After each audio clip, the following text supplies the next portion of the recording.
Entonces, Filipenses 1 del 12 al 18. A pesar de todo, Cristo es anunciado, así es el nombre de la enseñanza. A pesar de todo lo que sucede, a todo lo que nos llega a pasar, debemos de pensar que Cristo debe ser anunciado.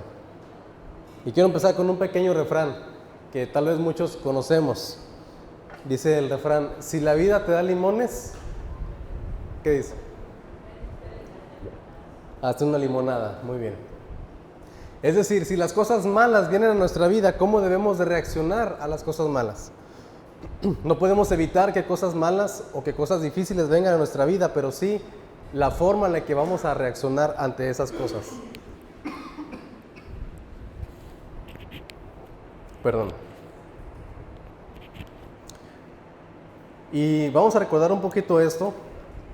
El apóstol Pablo estaba preso cuando él escribió Filipenses. Él lo dice, que estaba en cadenas. Se cree que él estaba en Roma. ¿Alguien que busque este pasaje, por favor, de Hechos 28?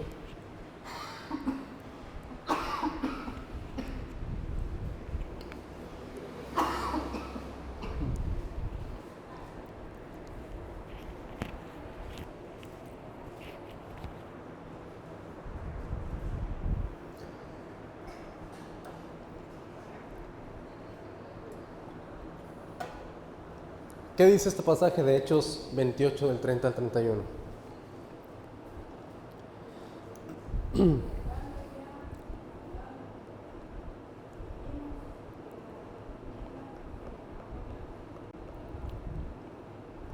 Y Pablo permaneció 2 años enteros en una casa alquilada y recibía a todos los que a él venían, predicando el reino de Dios y enseñando acerca del Señor Jesucristo abiertamente y sin impedimento.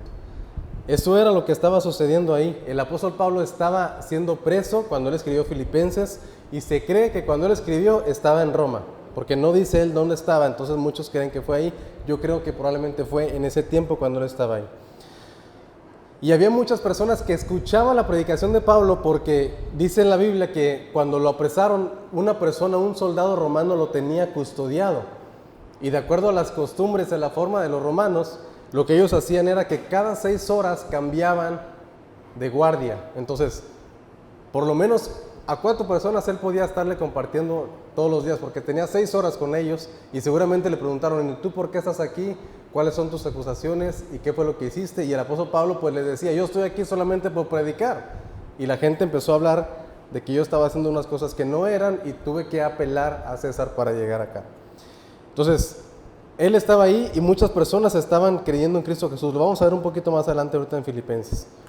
Pablo lo que hacía era que él deseaba informarle a los de Filipos sobre su actitud en las situaciones y los efectos que pasó o lo que sucedió por causa de todas estas situaciones. Es decir, los filipenses se enteraron que Pablo estaba preso.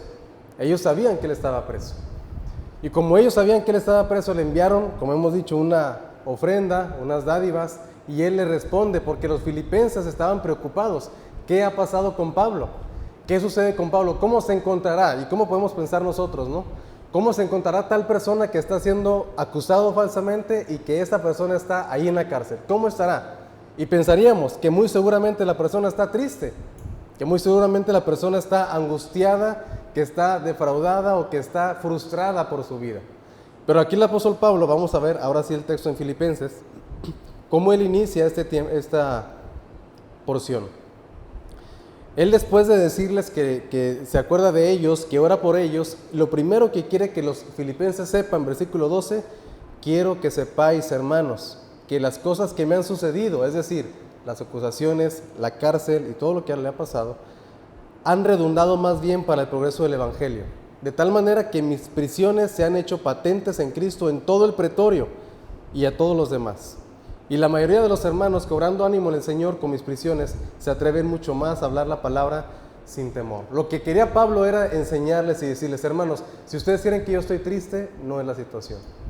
Quiero que sepan que las cosas que me han sucedido, en vez de que se apague el evangelio, han redundado, es decir, han dado una respuesta. ¿Para qué? Para que el evangelio sea avanzado, porque dice aquí, más bien para el progreso del evangelio. Y hoy quiero hablar de eso, que el evangelio tiene que progresar. Aquí ven estas dos situaciones, tiene que avanzar el Evangelio. Debería de avanzar a pesar de las circunstancias. Y esto lo vamos a ver versículos 12 al 14. ¿Qué circunstancias? Decía el apóstol Pablo, él estaba prisionero y había pasado por diversas pruebas y situaciones difíciles.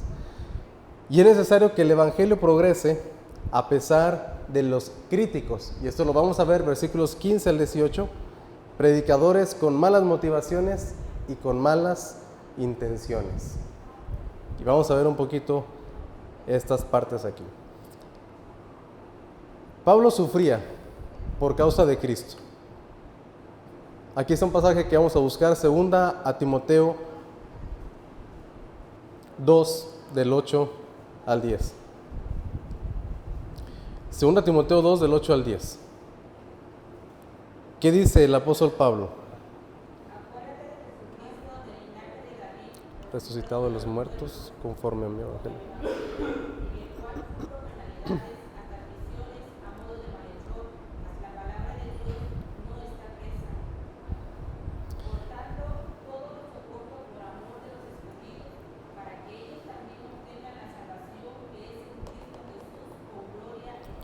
Muy bien, aquí claramente dice el apóstol Pablo, acuérdate del evangelio, en el cual sufro penalidades. O sea, él sufría muchas cosas, sufría castigos, hasta prisiones, como si él fuera un malhechor, a modo de malhechor.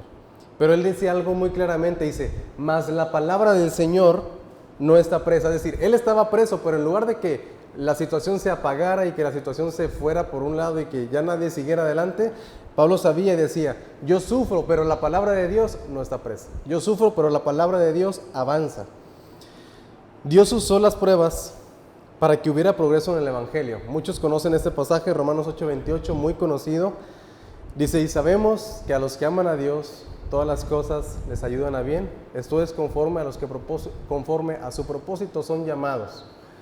A los que aman a Dios, todas las cosas les ayudan a bien. Y el apóstol Pablo lo sabía, pues él mismo lo escribió, pero él lo estaba viviendo en ese tiempo. Él sabía que incluso las prisiones, incluso el sufrimiento, las pruebas, las acusaciones, las calumnias, todo lo que él sufrió, le ayudó para bien, para que su ministerio fuera mayor, fuera más grande y el evangelio creciera. Y así deberíamos de ver nosotros este asunto también. Tenemos, solamente para recordar un poco, el ejemplo de José. ¿Qué pasó con José en el Antiguo Testamento? Este hombre fue envidiado por sus hermanos, fue vendido por sus hermanos. Primero lo querían matar y uno salió al rescate, entre paréntesis, dijo, ¿qué ganancia vamos a tener si lo matamos? Mejor vamos a venderlo.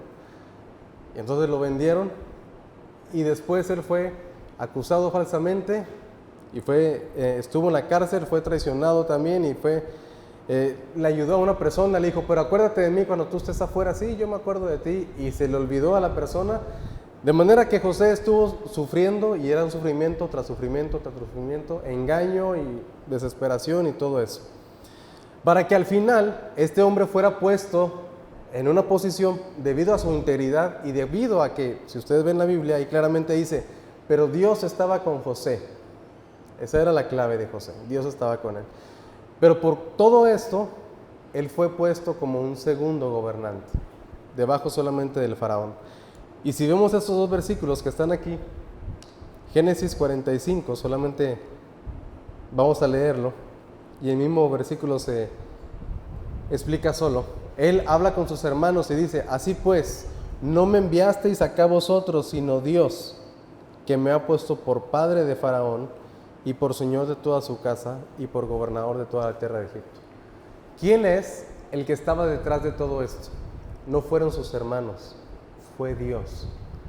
¿Qué hizo Dios? Dios permitió, es más, Dios, por decirlo de cierta forma, Él organizó todo para que José llegara a Egipto. Pero la única manera que José llegara a Egipto era por medio de la traición de sus hermanos y ser vendido por ellos. Y aquí en Génesis 50, el otro versículo que está aquí escrito, otra vez él habla con sus hermanos y le dice, vosotros pensasteis mal contra mí, mas Dios lo encaminó a bien, para hacer lo que vemos hoy, para mantener con vida a mucho pueblo. Vamos a trasladar eso al apóstol Pablo? ¿Qué hicieron sus detractores? ¿Qué hicieron los que le acusaron? Pensaron mal contra él. Pero eso no le hizo mal a Pablo, sino más bien fue una bendición para Pablo a fin de cuentas y para la obra de Dios. Vamos a regresarnos un poquito al Nuevo Testamento, pero vamos a ver aquí algunos pasajes. Había prisiones y pruebas. La fidelidad de Pablo al Señor Jesucristo, ¿qué fue lo que hizo? Hizo posible que el Evangelio fuera conocido en el pretorio. ¿Qué es el pretorio? Bueno, aquí está una definición. El pretorio es la guardia romana, que se dice que constaba de más o menos 10,000 hombres, 10,000 guardias. Se referían a los militares romanos. Y llegó después, con el tiempo, a referirse a un lugar donde habitaba el presidente de una región. De manera que cuando Pablo les está haciendo preso, lo que él entiende es que la palabra de Dios había llegado a muchas partes. Miren, vamos a regresar un poquito a Filipenses para poner atención en esta parte donde dice esto. Filipenses 1.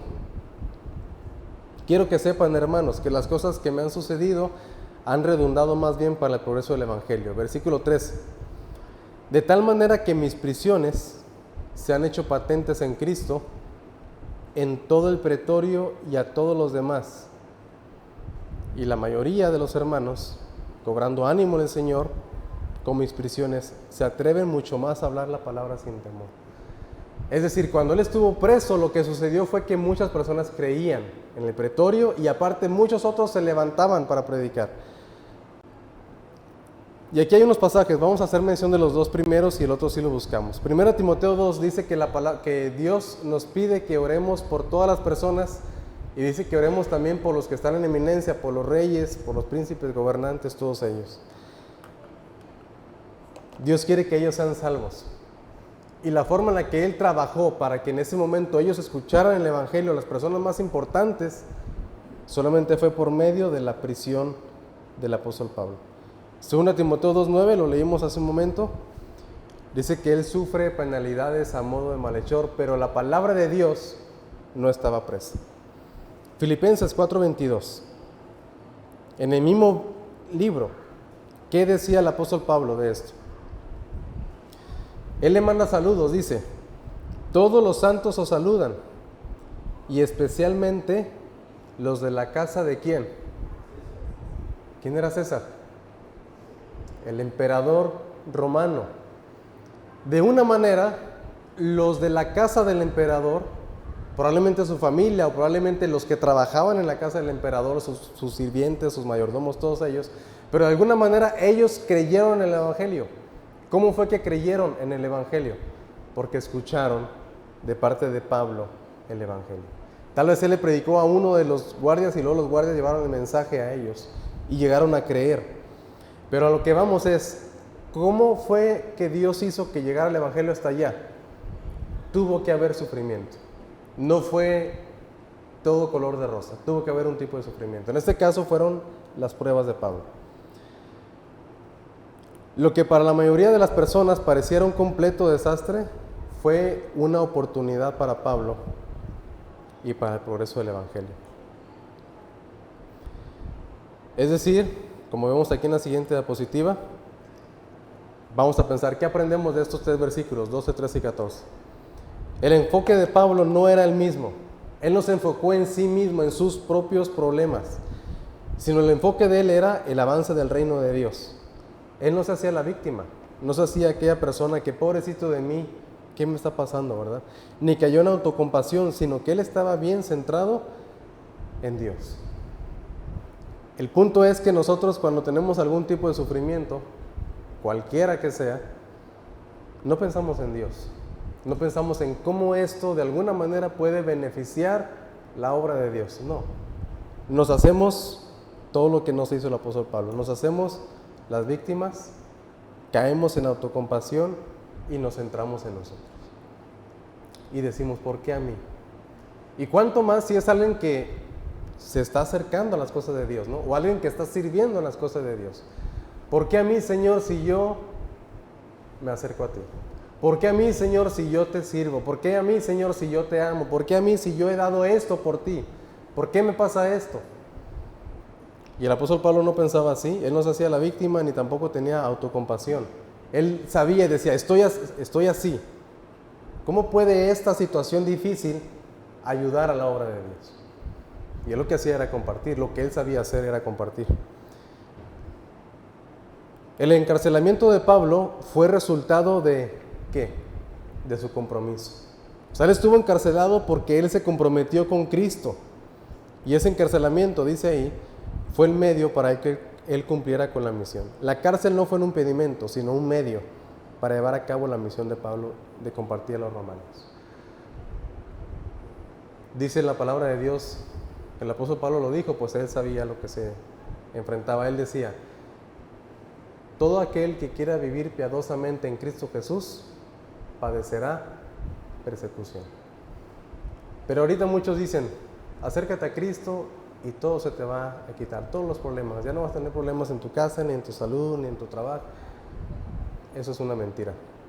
Es una vil mentira, no es algo verdadero. Y muchas veces, como vemos aquí en el segundo punto, nuestro verdadero compromiso con Dios pudiera traer cierto tipo de sufrimiento. Muy seguramente aquí en este tiempo no va a ser la cárcel, como en el caso de Pablo. Pero puede ser tal vez desprecio de ciertas personas, puede ser tal vez desprecio de la familia, pueden ser burlas por otras personas, pueden ser carencias de algún tipo. Pero eso es por ser comprometidos con Dios. Y eso no solamente va a ser un medio para estar ahí, o una razón por la cual estamos ahí, sino debería ser el medio para compartir. ¿Qué aprendemos? El deseo de Pablo era compartir con los de Roma. Era ir a predicar a los de Roma. Cuando él escribe la carta a los romanos, si ustedes ponen atención en el capítulo 1, dice, porque yo he querido ir con ustedes, pues, pero hasta ahorita he sido impedido. No podía ir.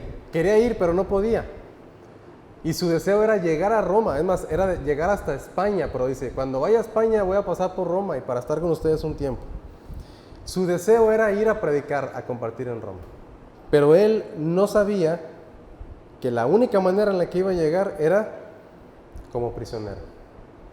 Y aquí le puse una aplicación. Tal vez los planes de Dios son llevarte a un lugar o a una posición por el otro camino, no por el que nosotros nos imaginamos.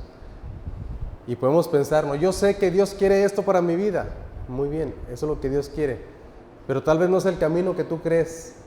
Tal vez es otro camino, por el cual va a ser por sufrimiento.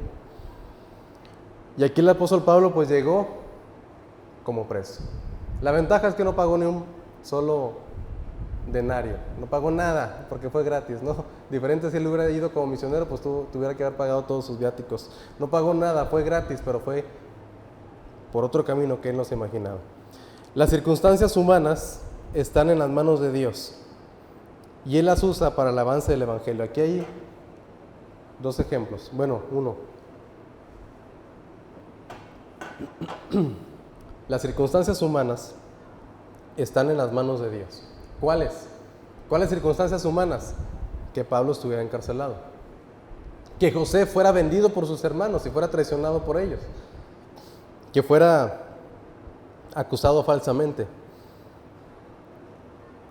que los discípulos dieran su vida por el Señor, que Esteban muriera, allá en Hechos capítulo 7. Pero Dios usa todas las circunstancias humanas para el avance del Evangelio. Y aquí una historia, si a alguno les gusta las historias, pues investíguenla, y si no les gusta, también investiguenla, es buena, vale la pena investigarla. Jim Elliot, un misionero americano en 1950 y tantos. Era un joven recién salido de la universidad y este misionero quería llegar a una tribu con los Aucas en Ecuador, en la selva ecuatoriana, allá por los Amazonas. Y la única manera en la que podían llegar era por avioneta, porque no había camino, no había carretera. Pero esta tribu de los Aucas era una tribu que estaba caracterizada porque mataban a todos los que se acercaban a su tribu. Ellos eran sanguinarios, se acercaba a alguien y los mataban. Y ellos sabían esto, era un equipo de unos 6 misioneros, ¿no? Y Jim Elliot va en avioneta y se acerca y les envía comida y regresa. Y la segunda vez va y les envía comida y ve que ya los ve más sonrientes desde arriba. Y había aprendido unas palabras porque una muchacha había llegado a vivir a la ciudad y le había mencionado algunas palabras. Y entonces él les dice las palabras, ellos responden, y a la tercera vez, si no mal recuerdo, la tercera vez que él va, él le dice a su esposa y escribe en su diario, creo que ahora sí ya es hora de ir con ellos, creo que ya vamos a ir. Total, él llega, le avisa a su esposa por radio, ¿sabes qué? Ya vamos a bajarnos, ya vamos a llegar aquí. Y eran 4 misioneros. Se bajan de la avioneta y empiezan a platicar y empiezan a matarlos, a los 4. Los alancearon, les avientan una lanza y los matan a todos ellos. ¿Qué creen que pasó con esa misión a los Aucas? Mataron a ellos, dejaron a mujeres viudas. ¿Qué fue lo que Dios hizo? Dios hizo que su esposa, Elizabeth, después de un tiempo, unos 2 años, si no mal recuerdo, se va como pues era misionera, pero se va a vivir en la misma tribu que mataron a su esposo. Y le comparte de Dios a la misma gente que mató a su esposo. Y después de un tiempo, el líder de la tribu fue el que dijo, yo fui el que asesiné a tu esposo, pero ahora te pido perdón, porque se convirtió a Cristo. Y Dios usó eso para que más gente creyera. Pero no nada más ahí termina la historia, sino que muchos americanos en 1956 se enteraron de esto. ¿Y qué fue lo que hicieron ellos? Empezaron a ir a la obra misionera, empezaron a ir a Ecuador y a otros países del mundo inspirados por el valor de este hombre. Entonces tal vez la gente pensó, y ya mataron a este equipo misionero, ya nadie va a ir, ya nadie va a querer salir ni a Ecuador ni a otra parte del mundo, y los que se quedaron se van a regresar. ¿Qué pasó? Todo lo contrario, todo lo contrario. Muchos avivamientos han ocurrido en tiempos de aflicción, oposición y persecución y necesidad. La fidelidad de Pablo en medio de las pruebas añadía nuevos cristianos y fortalecía y animaba a los creyentes. Vean cómo termina el versículo 14. Dice, la mayoría de los hermanos, cobrando ánimo en el Señor con mis prisiones, se atreven mucho más a hablar la palabra sin temor. Entonces, ¿qué hacían los hermanos? Se atrevían a hablar la palabra sin temor. Hasta aquí todo parece que va bien, porque las cosas malas que le sucedieron a Pablo, él las tomó por el lado positivo. Pero vamos a leer del versículo 15 al 18. Filipenses 1, del 15 al 18. Entonces él termina diciendo que muchos se atrevían. Lo mismo que pasó con Jim Elliot, la historia que les dije, es lo que pasaba aquí. Pablo estaba siendo prisionero y muchos se atrevieron a hablar de Cristo, a pesar de que, sabiendo que probablemente también ellos sí los iban a meter en la cárcel. Versículos 15 al 18. Uno y uno. Yo leo el 15, ustedes el 16, yo el 17 y juntos el 18. Algunos a la verdad predican a Cristo por envidia y contienda, pero otros de buena voluntad. Predican a Cristo por contención, no sinceramente, pensando añadir aflicción a mis prisiones. Pero los otros por amor, sabiendo que estoy puesto para la defensa del Evangelio.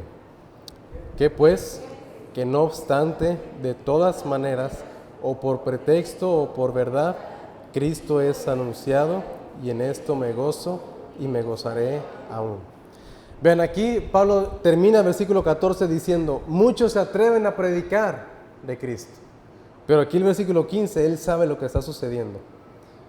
Muchos de los que se atrevían a predicar la palabra sin temor, versículo 15, dice, algunos de esos muchos, a la verdad predican a Cristo por envidia y contienda, pero otros de buena voluntad. Los unos anuncian a Cristo por contención, no sinceramente, pensando añadir aflicción a mis prisiones, pero otros por amor, sabiendo que soy puesto para la defensa del Evangelio. El Evangelio debe de avanzar, recuerden, a pesar de las circunstancias que ustedes estén pasando, ya aplicándolo a nuestra vida, pero a pesar de los críticos. En este caso con Pablo, él era criticado y era acusado. Había personas, vamos a poner atención aquí, porque había personas que no estaban predicando falsas enseñanzas.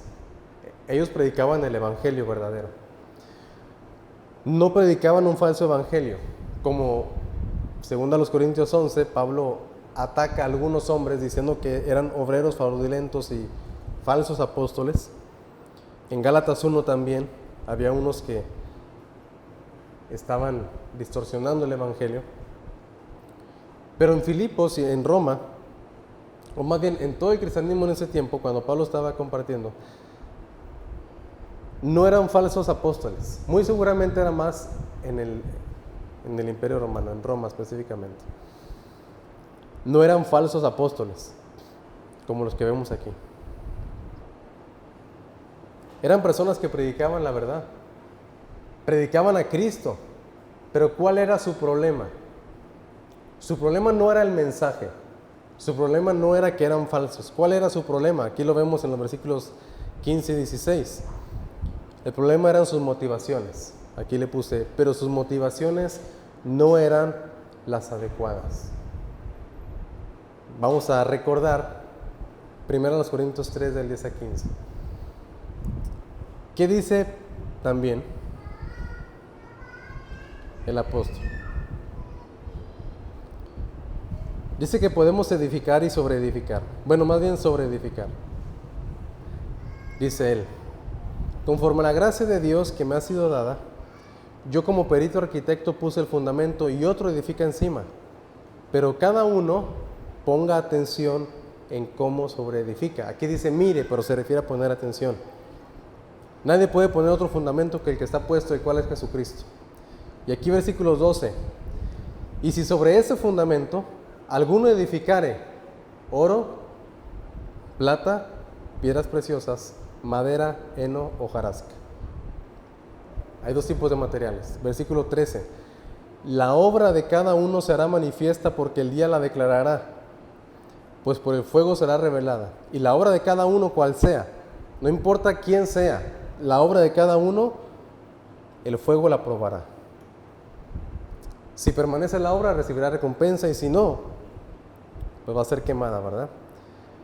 Él sufrirá pérdida, él mismo será salvo, aunque así como por fuego, como dice aquí.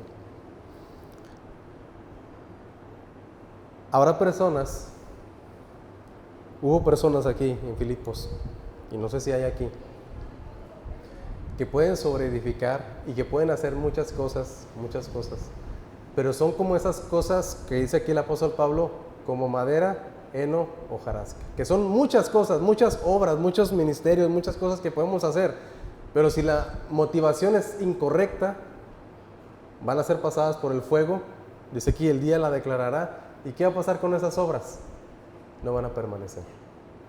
Es el caso que aquí vemos con estos obreros, que sí predicaban a Cristo, sí, pero eran como la madera, heno y la hojarasca. No se trata solo de servir y de hacer, se trata de ¿por qué lo hago? Aquí vamos a ver la siguiente diapositiva. El problema con esos predicadores era que predicaban con envidia y contienda. Su problema no era que estaban mal enfocados o que tenían una mala enseñanza, no. Era la envidia que tenían contra el apóstol Pablo, que le envidiaban a él y querían hacerlo por contender. Envidiaban al apóstol y lo hacían por contender, por competir, con rivalidad en su corazón. Anunciaban a Cristo por contención, no sinceramente. Lo hacían, dice el versículo 18, por pretexto. Eran motivados por su ambición personal. Y aquí también, pensando un poquito en nosotros, aquí en este tiempo, yo he escuchado a varios, no ha sido uno o dos, he escuchado a varios cristianos que dicen, miren allá en aquel lugar, ya llegaron los testigos de Jehová y nosotros ¿qué hemos hecho? Nada, vamos también a ganar almas. ¿Es bueno ir a ganar almas? Sí. ¿Es bueno predicar? Sí, pero la motivación tal vez está equivocada. Tal vez lo hacen solamente por envidia, porque cómo es que ellos llegaron y nosotros no. Tal vez lo hacen por contienda, cómo es que ellos y nosotros no vamos a contender. No se trata de eso. Se trata de hacerlo por Dios y para su gloria. Y era lo que ellos estaban haciendo, lo estaban haciendo mal. Estaban haciendo las cosas bien, más bien, estaban haciendo las cosas buenas, pero las estaban haciendo mal. Entonces pongamos atención, porque a veces también hacemos las cosas buenas, pero las hacemos mal, con una mala motivación. Y aquí ponemos una pequeña tabla. El mal motivo, la envidia, la contienda, sin sinceridad, por pretexto. La buena motivación es la buena voluntad, es hacerlo por amor a Dios, por amor a las personas y hacerlo por verdad.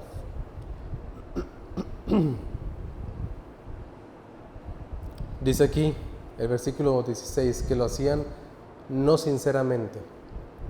Por eso creo que el apóstol Pablo oraba por ellos. Pido para que ustedes también sean sinceros e irreprensibles. Porque es muy fácil hacer las cosas sin sinceridad. Al servir a Dios, es necesario tener una sana doctrina y motivos correctos. Es bueno pensar en esto. Porque a veces, bueno, yo creo que en todos los grupos religiosos, yo creo que en todos los grupos cristianos, siempre, cada grupo cristiano dice, nosotros tenemos la sana doctrina, pues si no estuvieran ahí, ¿verdad? No creo que alguien diga un día, nosotros tenemos la falsa doctrina, vengan a la iglesia. No creo que así sea. Pero a veces nuestro enfoque solamente está en eso. Tenemos la verdad y vamos a predicar, pero lo hacemos con un mal motivo.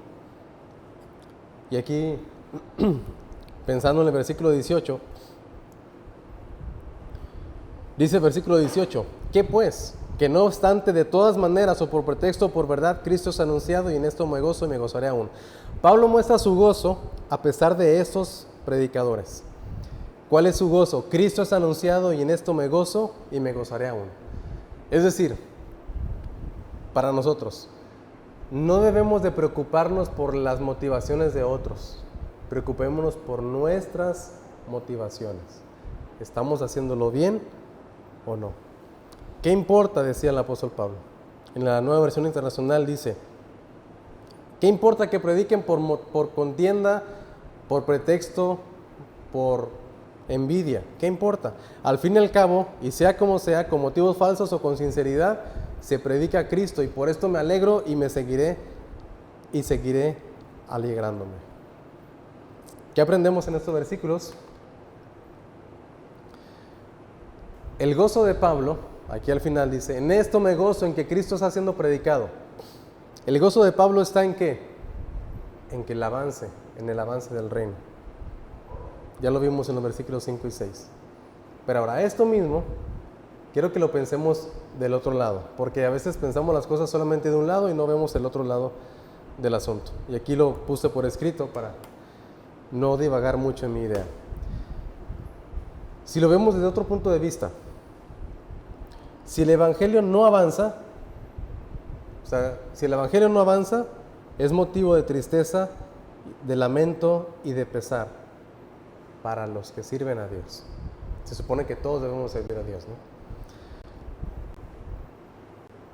O sea, es bonito ver esto, ¡ay, qué bonito! Avanza el Evangelio y Pablo se goza en esto y pensar y decir, pues aquí no avanza, pero pues no pasa nada.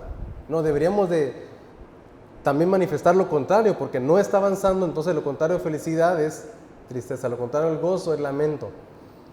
Porque a veces nos contentamos con decir, somos los mismos y no se ha ido nadie, somos los mismos, somos siempre los mismos y gracias a Dios hemos permanecido desde hace 33 años, ya casi nos acercamos al aniversario, ¿verdad? Hemos permanecido y somos los mismos y siempre igual, gracias a Dios y estamos contentos. No debería ser motivo para estar contentos, debería ser motivo para pensar, ¿por qué no avanzamos? ¿Cuál es el motivo de gozo? Que Cristo es predicado, que está avanzando el reino de Dios, que estamos creciendo. Ese sí es motivo de gozo. Porque a veces ponemos nuestra confianza, nuestra seguridad en cosas que no deberíamos de tener. Y lo comento porque sí, ha habido personas que así han dicho. Pues gracias a Dios que permanecemos los mismos, nadie más, pero permanecemos y estamos contentos por eso. Yo dudo de ponerme contento con eso. Deberíamos de ponernos contentos con que estemos creciendo, porque es lo que vemos en la Biblia. Y si no crecemos, entonces, pues tal vez motivo de lamento, ¿verdad? Pablo ponía en práctica, bueno, esto también aprendemos, ya basta del regaño, siguiente. Pablo también ponía en práctica lo que él mismo le enseñó a los corintios. ¿Qué le enseñó él a los corintios? Sufran el agravio. O sea, alguien te hace algo, ¿qué tenemos que hacer? Luego, vamos con el Ministerio Público a ver qué. No. Obviamente si es un crimen, sí. Si es un crimen, un delito, pues muy seguramente sí. Pero si es una ofensa, si es alguien que me defraudó, yo también parqueando ahí, ¿verdad? Siendo aval de cosas que no debo de hacer. ¿cuál es mi responsabilidad? De acuerdo a 1 Corintios 6:7. ¿Por qué no mejor sufren el agravio? Y era lo que Pablo decía aquí. La gente estaba atacándole, estaban haciendo las cosas por envidia, por contienda, por pretexto. Y él, en lugar de molestarse, ¿qué fue lo que hizo? No importa. Vamos a ver el lado bueno. Cristo es anunciado. Y de hecho más adelante en el capítulo 4 él también lo enseña, dice, si hay algo bueno, si hay algo justo, si hay algo puro, si hay algo digno de alabanza, en eso piensen. Entonces, eso es importante. Siguiente, ¿qué aprendemos? No se preocupaba por lo que otros pensaban de él, sino más bien se preocupaba si el evangelio avanzaba o se detenía. Él no le tenía miedo a la gente. Pero también esa sección muestra la forma en la que un creyente debe de enfrentar el sufrimiento. Dios transformó la situación de Pablo en una herramienta útil para hacer avanzar su reino. ¿Cómo enfrentar el sufrimiento? La Biblia nos enseña mucho acerca de esto, mucho, porque Dios sabe que vivimos en un mundo donde hay mucho sufrimiento. Vimos algo en Santiago. Santiago es todavía más fuerte, dice, tengan por sumo gozo cuando se hallen en diversas pruebas. Es más difícil, ¿verdad? Pero pues esa es la voluntad de Dios. Y si tenemos falta de sabiduría, pídanla a Dios. Pero aquí lo que vemos es cómo enfrentar el sufrimiento. En medio del sufrimiento, busca la forma en la que el evangelio avance. Aquí hay una cita que me encontré en un comentario. Lo voy a leer y creo que se explica por sí sola. Cuando nos enfrentamos en situaciones difíciles, incluso situaciones que ponen en peligro nuestra vida, deberíamos tomar a Pablo como ejemplo y preguntarnos de qué manera, de qué modo puede Dios obrar en medio de las circunstancias para hacer que el evangelio avance, tanto en nuestra vida como en las de los demás. Deberíamos recordar la perspectiva del apóstol. Lo que más importa es preguntarse si el evangelio está avanzando, y si está avanzando, deberíamos de gozarnos. Y terminamos con la sección que tiene que ver esto conmigo, ¿verdad? Porque sí, eso tiene que ver con Pablo hace casi 2000 años. Pues yo no estoy en Roma, y no estoy prisionero y no tengo problemas. ¿Qué tiene que ver conmigo? Bueno, vamos a tratar de aterrizarlo esto. En primer lugar, Dios puede usar tus cadenas para el avance de su reino. Y aquí le puse cadenas entre comillas, porque no tenemos, obviamente nadie está arrestado si no estuviéramos aquí, ¿verdad? Eso es algo obvio. No tenemos ese tipo de cadenas, pero sí, tal vez hay cosas que no nos permiten vivir como quisiéramos vivir. Eso es el asunto de la cadena, ese es el asunto de alguien que está preso, ¿verdad? Lo encierran para que no viva libremente. Bueno, hay cosas en nuestra vida que también pueden ser nuestras cadenas. Una enfermedad, primero pensemos en esto. Y como dice el dicho, si digo que la burra es parda, es porque tengo los pelos en la mano. ¿No se la saben? Aquí van a aprender dichos y versículos cada domingo. Bueno. Ahora, hay una hermana que conocemos que fue nuestra discípula en el pueblo donde estábamos antes, se llama Marta, y a veces ve nuestros videos. Saludos si nos estás viendo. Bueno, yo lo vi con ella, porque vamos a pensar, antes del ejemplo, vamos a pensar en esto. Muchas iglesias, yo sé que aquí lo hicieron, una vez escuché, nosotros, mi esposa y yo y otros hermanos lo hemos hecho.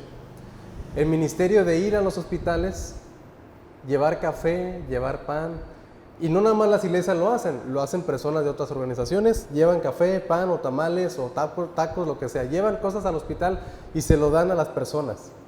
¿Qué hacen los cristianos? Van y dicen, mira, Dios te ama y si quieres vamos a orar por ti, por tu familiar y todo.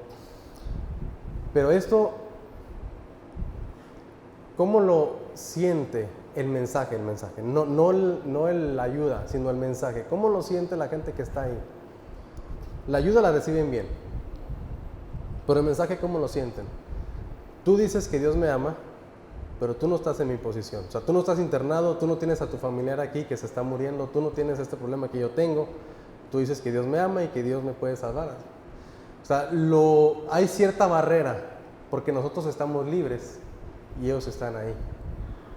Ahora, aquí el ejemplo de esta hermana que les comento, Marta. Lo vivimos con ella. Ella tuvo 2 hijas. La primera murió muy rápido, la segunda, bueno, tuvo varias hijas, pero la segunda, la que vivió más, desde el mes de nacimiento estuvo internada en el hospital. Y estuvo en el hospital, de repente la sacaban del hospital, vivía unas 2-3 semanas en su casa y regresaba al hospital. Y estuvo en Pinotepa, en Oaxaca, llegó hasta la Ciudad de México, Instituto Nacional de Pediatría. Estaba ahí siempre porque tenía una enfermedad difícil, congénita y muy complicada, con muchos tratamientos, pero ella daba testimonio. Ahora, ¿quién iba a creerle o a quién le iban a creer más las personas que tenían a su familiar ahí? ¿A un predicador que iba de fuera o a una persona que estaba viviendo lo mismo que ella? Ella tenía más poder en ese sentido que nosotros, porque ella estaba viviendo ese problema ahí. Pero ella entendió que la enfermedad de su hija, de una forma u otra, tenía que dar gloria a Dios.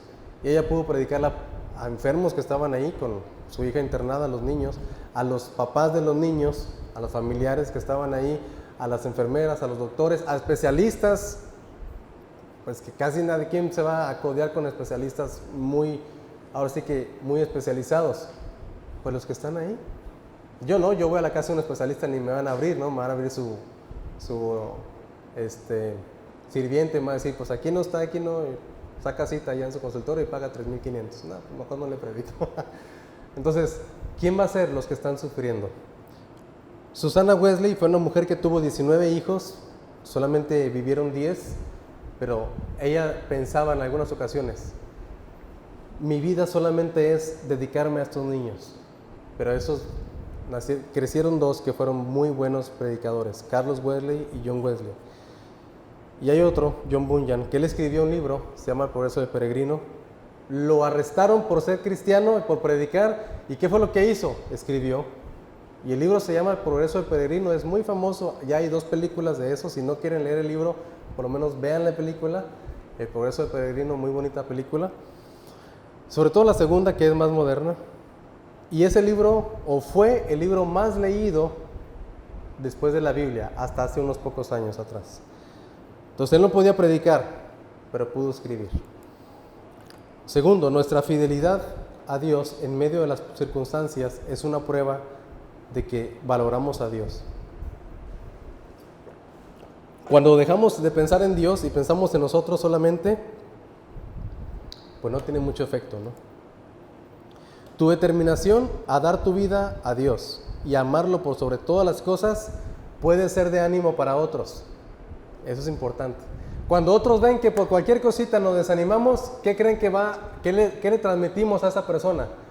Pues así es el cristianismo. Cualquier cosita me desanimo, así lo hace esa persona que tiene 5, 10, 15 años, el pastor, el líder, no va por cualquier cosita, pues yo también puedo dejar de ir por cualquier cosita, ¿no? Pues cualquier cosa tan pequeña que me pase. Pero cuando alguien está determinado a dar su vida a Dios y amarlo por sobre toda circunstancia, eso es de impacto, eso sí es lo que bendice a los demás. Lo que bendice a los demás no es una vida cristiana a medias tintas. Ahí vean esa película, se los encargo de tarea. Y es en serio, a medias tintas. Véanlo y van a decir, no sé si reír o llorar. Pueden hacer las dos. ¿Cómo reaccionamos cuando otros nos critican? Esa es la siguiente. ¿Qué hizo Pablo? No lo tomó personal. Lo que él hizo fue soportar y bendecir a las personas. Eso hizo David también cuando un hombre empezó a hablar mal de él. Cuando somos criticados, ahora, ¿cómo reaccionamos cuando nos critican? Pues deberíamos de primero pensar, ¿es verdad o es mentira? Si es mentira no pasa nada, pero si es verdad, hay que cambiar. Porque hay veces que la gente dice, es que a mí siempre me critican, pero yo estoy sirviendo a Dios y siempre me critican, pero yo sirvo a Dios. Bueno, examina tu vida y si siempre te están criticando, ¿por qué será? Entonces, como dice el otro dicho, cuando el agua suena, ¿ok? Es porque lleva piedras, algo así, no me lo sé muy bien. O cuando el río suena es porque agua lleva, bueno, está bien. Es decir, a veces nos critican tanto porque, pues sí, hay cierta razón, hay que examinarnos. El otro dicho, también creo que lo sacaron del Quijote de la Mancha, es, creo que le dijeron a Sancho Panza, le dijeron, no te preocupes, si los perros ladran es porque estamos avanzando. Es decir, es el otro sentido, es en el caso de Pablo. Están criticándome es porque vamos bien. Entonces, siempre hay críticas. Hay que pensar, y si ellos tienen razón, hay que cambiar nosotros. Trata de servir a Dios con una buena conciencia, como lo hizo Pablo. Él siempre ponía eso de ejemplo. 7. ¿Qué te motiva a servir a Dios? La envidia, la contienda, el lucir bien, el ganarme el respeto, el demostrar que sí puedo. Es importante indagar en nuestros corazones. ¿Por qué servimos a Dios? O la otra, ¿por qué no servimos a Dios también? Porque a veces es lo mismo, porque queremos que nos sigan respetando. Y si yo sé que sirvo a Dios, me voy a equivocar, voy a ser objeto de crítica, y mejor no, así que me vean como que mejor ahí sentadito, no hago nada y todo tranquilo, no pasa nada si no hago nada. No hago nada, no pasa nada. Pues es lo mismo. Y número 8, es una pregunta. La respuesta es obvia, por lo menos ahorita en estos tiempos, aquí. No la voy a decir porque pues es obvia y es triste. ¿El Evangelio está avanzando o nosotros mismos lo estamos obstaculizando? Que muchas veces somos nosotros los que somos ocasión de que otros no avancen, no crean y no se animen.